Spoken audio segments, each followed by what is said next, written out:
Hello guys, welcome to NAT Yadavgyan. This side Pooja, a teaching faculty of Non-Collegiate Women Education Board of Delhi University. I hope you are doing well. आज हम federalism को detail में discuss करेंगे, जिसमें basically हम basic to advance मतलब federalism क्या होता है and federalism and unitary system इसमें क्या डिफरेंसेस है एंड उसके बाद हम उसके फीचर्स देखेंगे, फेडरलिज्म के फीचर्स क्या क्या है, इंडियन पॉलिटी में फेडरलिज्म कैसे सुटेबल होता है। आफ्टर दैट डिबेट्स देखेंगे जो फेडरलिज्म पे इंडियन कॉन्टेक्स्ट में की गई है। इस पूरे उसमें हम डिस्कस करेंगे फेडरलिज्म को। सो बेसिकली फेडरलिज्म, जिसको हम हिंदी में संघवाद बोलते हैं, वो क्या होता है? Federalism is a system of government in which power is divided between a central authority and a sub-national authority. Like जो फेडरलिज्म है उसमें पावर का डिवीजन होता है। डिवीजन आपका सेंट्रल एंड जो सब नेशनल अथॉरिटीज है वो आपके दो या दो से अधिक पार्ट्स में जो गवर्नमेंट का डिवीजन होता है वो आपका फेडरलिज्म होता है। Okay, and it allows for the sharing of power. इसमें हम मेनली क्या करते हैं? पावर की शेयरिंग होती है इसमें। सो बेसिकली हम इसमें क्या करेंगे? शेयरिंग ऑफ पावर की जाएगी, मतलब जो पावर है वो किसी एक हाथ में ना होके वो हमने डिवाइड कर दी गई है। सेंट्रल, देन आपका सब नेशनल में आपके स्टेट्स आ जाएंगे, प्रोविजंस आ जाएंगे एंड आपके डिस्ट्रिक्ट लेवल भी इसमें आ जाएगा। And responsibilities between the national government and सब नेशनल एंटिटीज में ये डिवाइड होगी। अगर वही मैं हिंदी में आपको बताऊं तो संघवाद क्या है? केंद्रीय और संघीय राजनीतिक इकाइयां, मतलब जितने भी राजनीतिक इकाइयां होती है लाइक राज्य या प्रांत, इसके बीच में शक्तियों का विभाजन किया जाता है। तो ये एक मेनली अगर हम कह सकते हैं फेडरलिज्म क्या है?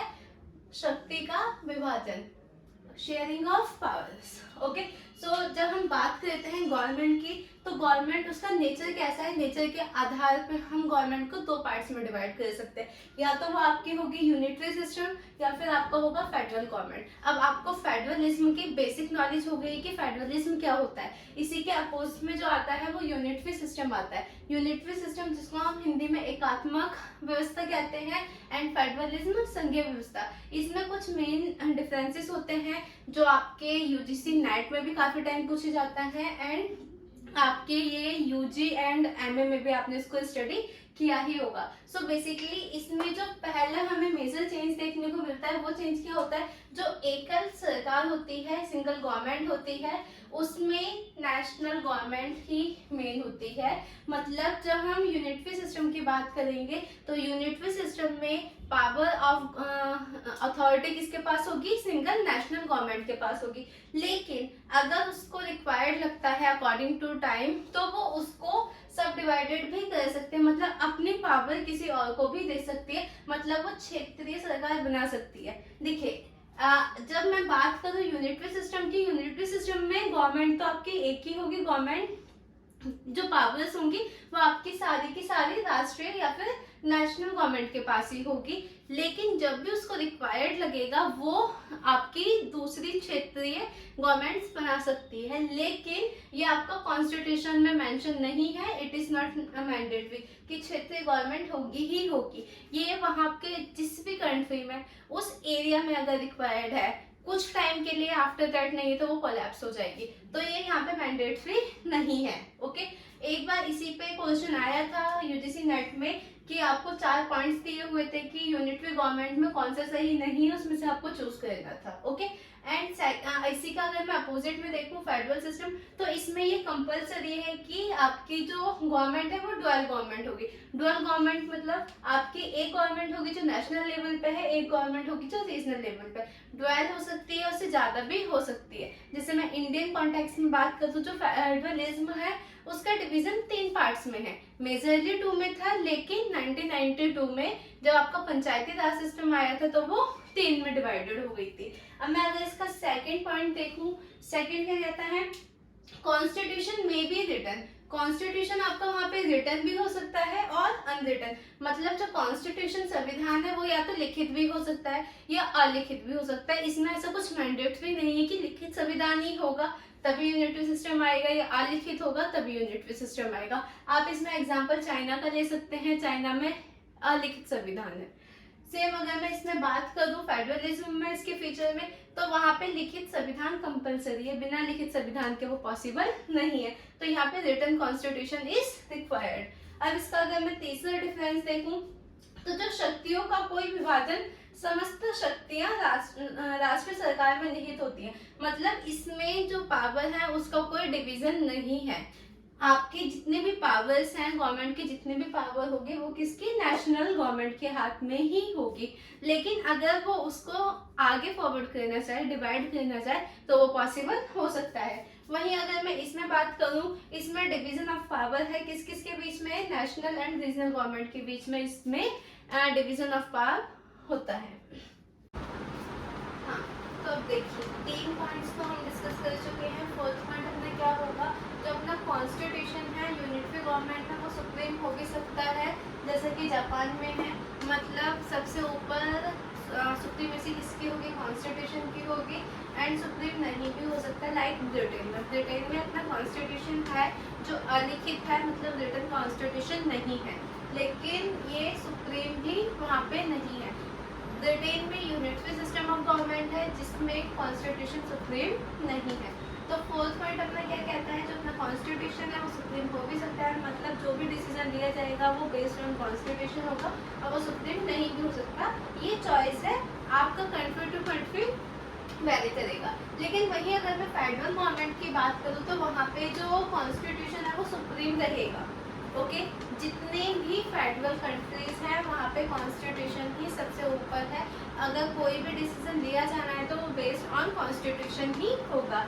फिफ्थ पॉइंट जो इनमें डिफरेंस अगर हम देखते हैं, तो जो विधायिका होती है, इसमें विधायिका क्या है, द्विसदनीय भी हो सकती है, मतलब उसके 2 सदन भी हो सकते हैं, जिसको हम अपर हाउस लोअर हाउस बोलते हैं, एंड वो एक सदनीय भी हो सकती है। जब मैं एक सदन की बात करूँ तो उसका एग्जाम्पल चीन है, 2 सदन में ब्रिटेन है। ब्रिटेन में यूनिटरी सिस्टम है जिसमें वो द्विसदनीय व्यवस्था को अपनाता है, तो ये चॉइस रहेगी कंट्री के ऊपर कि वो किस सिस्टम को अपनाना चाहेगा। एंड अगर मैं संघीय की बात करूँ तो इसमें द्विसदनीय विधायिका होना कंपलसरी है। अगर मैं ओवरऑल इन दोनों के डिफरेंसेस की बात करूँ, तो क्या देखने को मिलता है, जहाँ यूनिटरी गवर्नमेंट है वहाँ पे काफ़ी सारी चॉइसेस हैं, वो आपका लिखित संविधान अपना सकती है या अलिखित संविधान भी अपना सकती है। वहाँ पे जो विधायिका है वो द्विसदनीय भी हो सकती है या एक सदन भी हो सकता है। वहाँ पे संविधान वहाँ पे सुप्रीम भी हो सकता है, सुप्रीम नहीं भी हो सकता। वही मैं फेडरल की बात करूँगी तो ये सारी चीज़ें होना कंपलसरी है। तो उसके बेसिस पे अगर मैं डिवाइड करूँ तो इंडिया आपका क्या है, फेडरल सिस्टम है।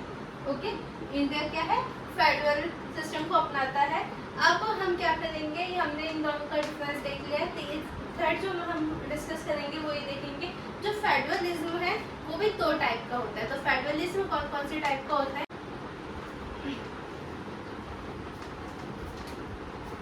देखिए अभी तक हमने क्या फेडरलिज्म देख लिया एंड नेचर ऑफ गवर्नमेंट देख लिया कि गवर्नमेंट नेचर के बेसिस पे 2 टाइप की होती है, यूनिटरी गवर्नमेंट एंड आपकी फेडरल गवर्नमेंट। अब जो फेडरल है वो भी 2 टाइप का होता है। फेडरलिज्म 2 टाइप्स के होते हैं, वो कौन कौन से उस पर देख लेते हैं। फर्स्ट आपका है coming together federalism and second आपका है होल्डिंग टुगेदर।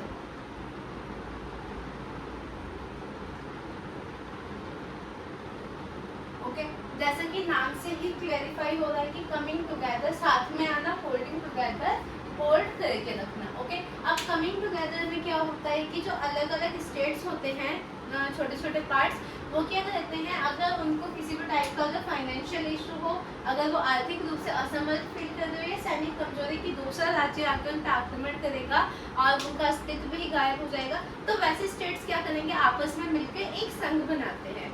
ओके, एक संघ बनाएंगे, देन उनकी बड़ी यूनिटी हो जाएगी। ठीक है, तो ऐसा अमेरिका में बनाया गया। अमेरिका में क्या हुआ, जो अलग अलग स्टेट्स थे वो सब एक साथ आए एंड एक साथ आके उन्होंने एक फेडरल स्टेट बनाया। तो ऐसे फेडरल स्टेट को हम क्या बोलते हैं, कमिंग टुगेदर फेडरलिज्म। सेकंड आता है आपका होल्डिंग टुगेदर। होल्डिंग टुगेदर में क्या, एक बड़ी एंटिटी होगी, वो क्या करेगी अलग अलग पार्ट्स में, क्योंकि वो सिंगल एंटिटी पूरे उसको संभाल नहीं पा रही है, तो उसने क्या किया है कि अलग अलग पार्ट्स में डिवाइड कर दिए स्टेट, देन उस पर वो गवर्न कर रही है, तो उसको क्या हम करेंगे, वो होगा आपका होल्डिंग टुगेदर। तो होल्डिंग टुगेदर का जो सबसे अच्छा एग्जांपल है वो आपका कनाडा है। अब क्वेश्चन ये उठता है कि जो अपना फेडरलिज्म है इंडिया में अपनाया गया है, वो कमिंग टुगेदर वाला फेडरलिज्म है या होल्डिंग टुगेदर टुगेदर वाला फेडरलिज्म है। तो अपना इंडिया ने जो कॉन्स्टिट्यूशन में फेडरलिज्म को अपनाया है वो कनाडा मॉडल पे आधारित है, कनाडा से लिया हुआ है। ओके, अब इन दोनों में एक बेसिक डिफरेंस और देख लीजिए। जो आपका कमिंग टुगेदर फेडरलिज्म होगा, यहाँ पे स्टेट के पास ज़्यादा पावर होगी एक्सरसाइज करने के लिए, होल्डिंग टुगेदर वाले फेडरलिज्म में थोड़ी कम पावर होगी। दैट मीन्स अगर आप coming together federalism like America में, तो स्टेट का अपना अलग अस्तित्व है। इन केस अगर फ्यूचर में उनको लगता है कि हाँ वो फाइनेंशियली काफ़ी स्ट्रॉन्ग है एंड उनको सैनिक कमजोरी भी नहीं है, मतलब किसी भी टाइप का डर नहीं है, ना ही फाइनेंशियली ना ही जियोग्राफिकली, तो वो अपना अलग अस्तित्व बना सकते हैं। लेकिन वहीं पर बात करूँ होल्डिंग टुगेदर, तो यहाँ पे ऐसा कोई ऑप्शन नहीं होता है। ओके, तो अब देखते हैं जो अपना इंडियन कॉन्स्टिट्यूशन में फेडरलिज्म को अपनाया गया उसके क्या क्या फीचर्स हैं। देखिए, फर्स्ट फीचर अगर मैं देखूँ आपका इसमें है गवर्नमेंट एट 2 लेवल। हमने जो गवर्नमेंट बना रखी है वो आपके 2 लेवल पे बनी हुई है, एक आपका नेशनल लेवल पे है, एक आपका सब नेशनल लेवल पे, दैट मीन्स स्टेट में। तो डिवाइड किसमें की हुई है, ये आपके कॉन्स्टिट्यूशन में क्लियरली मेंशन है, जिसको आप पार्ट्स 4 और 5 में स्टडी कर सकते हैं। तो आपकी गवर्नमेंट कितने लेवल पे है, 2 लेवल पे। जो इनिशियली जब कॉन्स्टिट्यूशन बन रहा था तब किया गया था, पंचायती राज को भी अब ऐड कर दिया गया है 1992 में, तो वो भी हम स्टडी करेंगे। सेकेंडली आपका क्या है, जो हमारा कॉन्स्टिट्यूशन है वो लिखित संविधान है, रिटन कॉन्स्टिट्यूशन है। मतलब सारी चीज़ जो भी हमारी कितनी गवर्नमेंट होगी, types of government, organs of government and उनके फंक्शन क्या है, फीचर्स क्या है, वो सारी चीज़ हमारे कॉन्स्टिट्यूशन में लिखा हुआ है। इंडियन कॉन्स्टिट्यूशन काफ़ी लेंथी है, राइट। थर्ड आपका है जो अपनी ये जितने भी यूनियन है, स्टेट है, उनका हमने क्या किया, पावर का डिवीजन कर दिया कि किसके पास कितनी पावर है, ये कॉन्स्टिट्यूशन में मेंशन है। तो बेसिकली जो केंद्र है अपना यूनियन लिस्ट है उसमें कितने, जब कॉन्स्टिट्यूशन बन रहा था तब 97 था, अब वो इंक्रीज करके कितने 100 कर दिए हैं। ओके, एंड वहीं अगर मैं स्टेट की बात करूँ तो स्टेट में एट दैट टाइम 66 थे, जो अभी इनिशियल अब कितना हो गया है, 61 हो गया है। इसके जो 5 सब्जेक्ट्स हैं वो आपके कॉन्करेंट लिस्ट में चले गए। कॉन्करेंट लिस्ट में पहले आपके जो सब्जेक्ट्स थे वो 47 हैं थे, लेकिन अब वो कितने हो गए, 52 हो गए। तो अब इनको देख लेते हैं। देखिए, यूनियन लिस्ट में जितने भी सब्जेक्ट्स होंगे उस पर कोई भी लॉ बनना होगा तो वो किसके, उसमें यूनियन गवर्नमेंट पार्टिसिपेट करेगी, वो बनाएगी। वहीं अगर जो आपके स्टेट लिस्ट में उसमें कुछ भी लॉ बनना होगा तो वो कौन सा, स्टेट देखेगी। लेकिन कॉन्करेंट लिस्ट, अब इसमें किसके पास पावर होगी, तो इसमें ये दोनों ही मिलके डिसीजन लेती है। ओके, तो आपके ये हो गया। अब फोर्थ पॉइंट अगर मैं देखूँ तो इसमें क्या है, आपकी संविधान की सर्वोच्चता, सुपरमेसी ऑफ कॉन्स्टिट्यूशन। अपना जो इंडियन कॉन्स्टिट्यूशन है उसमें कॉन्स्टिट्यूशन सुपरमेसी है, रूल ऑफ लॉ चलता है, कोई भी कॉन्स्टिट्यूशन से ऊपर नहीं है। जो भी डिसीजन लिया जाएगा, जो भी लॉ बनेगा वो अकॉर्डिंग टू कॉन्स्टिट्यूशन। इसमें आपका जो फिफ्थ पॉइंट है आपका फेडरल सिस्टम में, वो आपका है इंडिपेंडेंट जुडिशरी। तो जो इंडियन कॉन्स्टिट्यूशन है उसमें जुडिशरी को इंडिपेंडेंट रखा गया है। जो ऑर्गन्स ऑफ गवर्नमेंट होते हैं 3 हैं, उसमें से एक ऑर्गन आपका जुडिशरी है, जिसपे जब कॉन्स्टिट्यूशन बन रहा था एंड उसके बाद भी ट्राई किया गया है कि जुडिशरी इंडिपेंडेंट रहे, क्योंकि डेमोक्रेसी को बनाए रखने में जुडिशरी काफ़ी अहम भूमिका निभाती है। एंड सिक्स्थ पॉइंट आपका क्या है, द्विसदनीय। तो इंडियन कॉन्स्टिट्यूशन में आपके लोकसभा एंड राज्यसभा 2 सदन रखे गए हैं जो रिफ्लेक्ट करते हैं कि ये फेडरल सिस्टम को अपनाता है।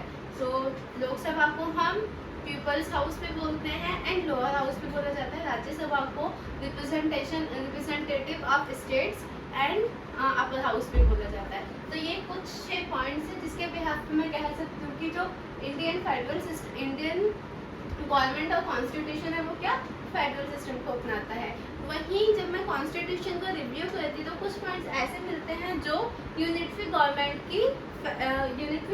की कैरेक्टरिस्टिक्स को बताते हैं। सो इसमें हम वो देख लेते हैं। पहला जो इसमें पॉइंट्स रहेगा वो आपका सशक्त केंद्र है।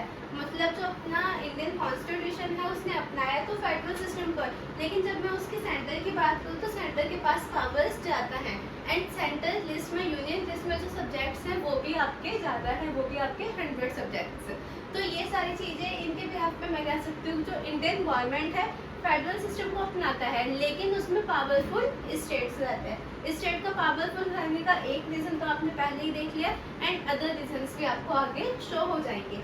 सेकंड रीजन, इस पे यूजीसी की नेट से यूजीसी नेट पे क्वेश्चन पूछा भी गया है 2022 में, राज्य अनश्वर है। मतलब इसका ये है कि राज्य जो स्टेट्स होंगे वो खुद में ही ना ही तो वो इंडिविजुअली एक कोई नया राज्य फॉर्म कर सकते हैं, ना ही अपनी बाउंड्रीज को चेंज इंक्रीज डिक्रीज कर सकते हैं, ना ही अपने स्टेट के नेम में चेंज कर सकते हैं। अगर ऐसा कोई भी चेंज करना होगा तो वो चेंज किसके थ्रू होगा, वो यूनियन गवर्नमेंट के थ्रू होगा। यूनियन गवर्नमेंट क्या करेगी, आपका लोकसभा राज्यसभा अगर इनकी बाउंड्रीज चेंज करनी होगी तो वो की जा सकती है, लेकिन राज्य खुद ये नहीं करेगा। इसमें ड्रॉबैक एक ये भी है कि जब भी इनकी बाउंड्रीज इनका नाम चेंज किया जाएगा तो वो सामान्य बहुमत से, मतलब स्पेशल मेजोरिटी की इसमें नीड नहीं होगी। लोकसभा राज्यसभा में सामान्य बहुमत से अगर पास होगा तो इसमें चेंज किया जा सकता है।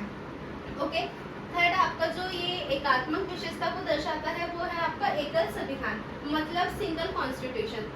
सिंगल कॉन्स्टिट्यूशन है अपने पूरे इंडिया को, जो पूरे इंडिया को कवर अप करके रखते हैं। जितने भी स्टेट्स हैं उनके क्या क्या राइट्स होंगे, गवर्नमेंट के क्या क्या फंक्शंस होंगे, फीचर्स होंगे, वो सारा एक सिंगल कॉन्स्टिट्यूशन में है। वहीं आप अगर यूएसए की बात करेंगे तो वहाँ पे ड्वेल कॉन्स्टिट्यूशन है। एक कॉन्स्टिट्यूशन इंडिया का है, एक कॉन्स्टिट्यूशन अमेरिका का है, एंड जो वहाँ के स्टेट्स हैं उनका अपना सेपरेट कॉन्स्टिट्यूशन बने हुए हैं। फोर्थ पॉइंट जो आपका रहेगा वो इमरजेंसी पावर्स रहेंगी। जब भी इमरजेंसी लगती है, जो आपके आर्टिकल 352 टू 360 इसमें डिफाइन किया हुआ है। अगर किसी भी स्टेट में या इंडिया में आपातकालीन स्थिति लग जाती है तो उस टाइम पे जो स्टेट्स की पावर्स होती है वो बिल्कुल खत्म सी हो जाती है, उनके पास ज़्यादा पावर्स नहीं रहती। सारी की सारी पावर आपके किसके पास आ जाती है, सेंट्रल के पास आ जाती है। तो ये कुछ पॉइंट्स हैं। एंड आपका फिफ्थ पॉइंट है एकल नागरिकता, सिंगल सिटीजनशिप। इंडियन कॉन्स्टिट्यूशन में सभी नागरिकों को एक सिटीजनशिप दी गई है आपके इंडिया की। ओके, उसमें किसी पर्टिकुलर स्टेट की सिटीजनशिप नहीं दी गई है। वहीं अगर मैं अमेरिका की बात करूं जो कमिंग टुगेदर फेडरलिज्म को अपनाता है, उसमें ड्वेल सिटीजनशिप है। एक सिटीजनशिप अमेरिका की है, सेकंड सिटीजनशिप पर्टिकुलर स्टेट्स की है। सिक्स्थ आपका पॉइंट है राज्यपाल की नियुक्ति। राज्यपाल की अपॉइंटमेंट ऑफ गवर्नर इस तरीके से किया जाता है जो रिफ्लेक्ट करता है कि हमारा कॉन्स्टिट्यूशन फेडरल तो है, लेकिन फेडरल होते हुए भी वो यूनिटरी पे ही डिपेंड है। जो गवर्नर है उसकी अपॉइंटमेंट कौन करता है, प्रेसिडेंट। तो प्रेसिडेंट किसको रिफ्लेक्ट करते हैं, यूनियन को या सेंट्रल गवर्नमेंट को। जब सेंटर से ही अपॉइंटमेंट की जाएगी गवर्नर की तो वो समवेयर बायस भी हो सकते हैं या फिर वो सेंट्रल के ही पक्ष में हो सकती है। एंड इसको हटाए जाने का तरीका भी कुछ ऐसा ही है जो दर्शाता है कि अपना जो इंडियन कॉन्स्टिट्यूशन है वो यूनिटरी पे ही डिपेंड करता है। प्रेसिडेंट ही इसकी अपॉइंटमेंट करते हैं, एंड अगर इनको हटाया जाना है पद से तो वो भी प्रेसिडेंट के थ्रू ही होगा। सेवंथ आपका है last point but not the least, आपका इंटीग्रेटेड इलेक्शन मशीनरी। जो इलेक्शन मशीनरी है वो आपकी इंटीग्रेटेड है, मतलब आपकी इलेक्शन मशीनरी में अगर आपके स्टेट के वो होने हो या फिर आपके सेंटर के इलेक्शन होने हो, वो दोनों की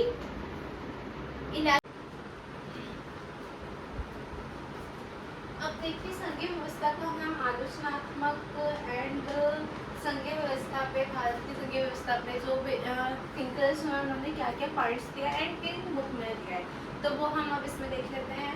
यहाँ से हर साल यूजीसी एक क्वेश्चन पूछता है, या तो वो मैचिंग में दे देगा या फिर पूछ लेगा कि कौन सा पॉइंट्स किस थिंकर्स ने कहा है, या फिर एक कोई गलत बोलेगा कि इसमें से गलत चूज़ कीजिए या सही चूज़ कीजिए। इस टाइप का कोई भी क्वेश्चन दे सकता है। इसमें बेसिकली हम देखेंगे कि जो संघीय व्यवस्था हमने इंडियन कॉन्स्टिट्यूशन की देखी जिसमें कुछ फीचर हमें यूनिटरी गवर्नमेंट के भी दिखे, तो उसमें कुछ थिंकर्स हैं लाइक केसी वेयर ने क्या कहा है, जो भारतीय संविधान है वो अल्पसंख्यक है, मतलब उन्होंने क्या बोला है, वो क्वासी फेडरल है, मतलब फेडरल तो है वो लेकिन वो फुल्ली फेडरल नहीं, क्योंकि उसमें कुछ फीचर ऐसे हैं जो वो यूनिटरी गवर्नमेंट को दिखाता है। इसलिए केसी वेयर उसको इंडियन कॉन्स्टिट्यूशन को क्या नाम देते हैं, क्वासी फेडरल, कि फेडरल होते हुए भी उसमें कुछ फीचर यूनिटरी गवर्नमेंट के लिए, दैट्स व्हाई इट इज अल्पसंख्यक है। ओके, अब वहीं पे के संथानम रीजन देते हैं कि वो क्वासी फेडरल क्यों है, मतलब उसमें कुछ ये किस वजह से है, मतलब जो एकात्मक तत्व है वो किस लिए। तो उसमें मेनली वो दो रीजन देते हैं। पहले रीजन देते हैं वित्तीय मामले, जितने भी फाइनेंशियल अफेयर्स होते हैं उसमें ज्यादातर जो भागीदारी है, जो प्रभुत्व है वो किसका है, केंद्र का है, सेंटर ज्यादा पावरफुल है इसलिए। एंड सेकंड पॉइंट है आपका शक्तिशाली योजना आयोग द्वारा राज्य का विकास प्रक्रिया को नियंत्रित करने की व्यवस्था। देखिए जो योजना आयोग है वो आपको पता है कि वो सेंटर के थ्रू बनाया जाता है, ठीक है। तो उसमें क्या, जब वो पावरफुल आपके प्लानिंग कमीशन बन जाएगा तो उसमें जो राज्य का विकास होगा वो किसके ऊपर डिपेंडेंट होगा, योजना आयोग के ऊपर डिपेंडेंट होगा। तो के संथानम कहते हैं कि मेनली इन टू रीजन की वजह से जो भारतीय संघ है वो संघीय होते हुए भी एकात्मक है। वही अभी कुछ मेन थिंकर्स हैं जिन्होंने संघवाद को किस नाम से डिफाइन किया है वो है। तो सबसे पहले आ जाते हैं पॉल एपली।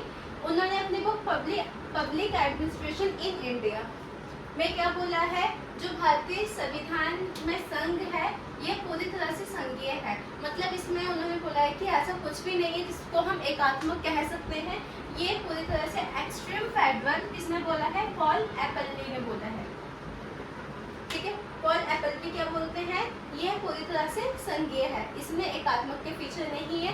किस बुक में बोलते हैं, पब्लिक एडमिनिस्ट्रेशन इन इंडिया। आपको बुक का नाम भी याद रखना है क्योंकि क्वेश्चन जो फॉर्म होता है वो इस तरीके से होता है कि किस बुक में पॉल एपली ने ये बोला। ओके, सेकंड आपका आ जाते हैं मॉरिस जॉन्स। मॉरिस जॉन्स ने अपने book government and the politics, काफी मेन बुक है, उसमें क्या बोला है, फेडरलिज्म के लिए सहमति वाले संघ, मतलब बार्गेनिंग फेडरलिज्म, बार्गेनिंग करनी पड़ती है। बार्गेनिंग का मतलब इसमें है कि जब हमें रिक्वायर्ड होता है हम संघ को हम फेडरल भी बना सकते हैं या फिर हम एकात्मक की तरफ भी जा सकते हैं। इसमें ये कहते हैं जब हमें रिक्वायरमेंट होगी तो हम बार्गेनिंग कर देते हैं। लाइक जब इमरजेंसी जैसी सिचुएशन आएगी, जब कंट्रोल नहीं कर पा रहे तो सारी पावर हम किसे, सेंटर को दे देंगे, उसमें स्टेट की इन्वॉल्वमेंट कम हो जाएगी। लेकिन जब सिचुएशन नॉर्मल रहेगी तो जो फेडरलिज्म है दोनों के पास इक्वल जो उनकी पावर है वो रहेगी। तो ऐसा किसने बोला है, मॉरिस जॉन्स ने। किस बुक में बोला है, गवर्नमेंट एंड द पॉलिटिक्स में। अब आइवर जेनिंग्स ये क्या कहते हैं, ये कहते हैं मजबूत केंद्र वाला संघ, मतलब जो फेडरल है, हमारे पास फेडरल सिस्टम तो है लेकिन उसमें जो केंद्र सेंटर है वो अधिक पावरफुल है, वो मजबूत है।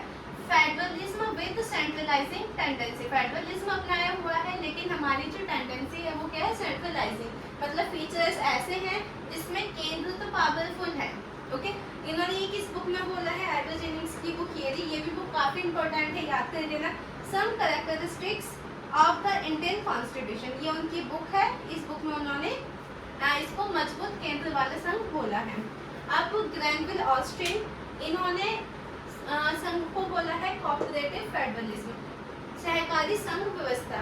ये बहुत ही इम्पोर्टेंट है। वैसे तो है तो ये चारों ही, ये भी है लेकिन ये काफी ज्यादा है ग्रैनविल ऑस्टिन का। ओके, इन्होंने क्या बोला है, कोऑपरेटिव फेडरलिज्म। किस बुक में बोला है, the Indian constitution cornerstone of the nation.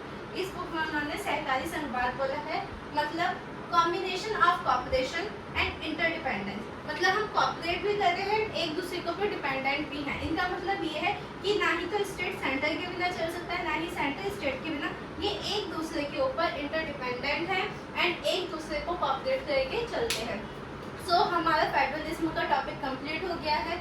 यहाँ से हर साल यूजीसी नेट के साइड से 2 से 3 क्वेश्चन आते ही हैं, जिसमें आपको जो ध्यान देना है, देखिए फेडरलिज्म क्या होता है, पहले तो आप इसको ही अच्छे से जान लीजिएगा। आफ्टर दैट आपका जो coming together and holding together federalism है, किस किस कंट्री में कौन सा फेडरलिज्म अपनाया गया है, फेडरलिज्म के फीचर क्या है। काफी टाइम क्वेश्चन ये पूछ लिया जाता है कि भारतीय संविधान में संघवाद का कौन सा तत्व सम्मिलित नहीं है। आपको काफी 3-4 ऑप्शन दिए होंगे, उसमें से आपको चूज करना है। एंड यहाँ से तो हर साल क्वेश्चन आता ही है। ये स्लाइड वेरी वेरी इंपॉर्टेंट। आज का टॉपिक यहीं खत्म होता है। Thank you for watching this video.